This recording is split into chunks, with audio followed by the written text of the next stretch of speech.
ايه الفرق ما بيننا وبين اي مكان تاني ممكن يعمل كاستمايزيشن للتدريب؟ بس كلهم جايين من مجال التدريب مع اختلاف التخصصات، تدريب في مجال الاتش ار، تدريب في مجال الماركتنج، تدريب في مجال السيلز.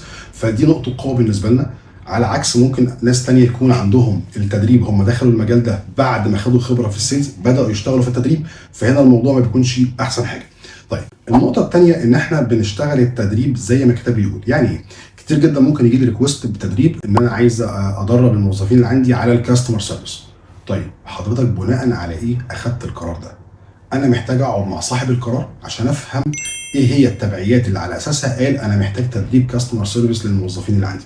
لان في كتير جدا من الاحيان لما بنقعد مع صاحب القرار بنكتشف ان المشكله مش مشكله كاستمر سيرفيس، المشكله حاجه تانية خالص بعيدا عن الكاستمر سيرفيس. فبالتالي لو انا هبدا اعمل تدريب على الكاستمر سيرفيس هنيجي في الاخر مش هيكون في ريزلت، لان مش هي دي المشكله الاساسيه.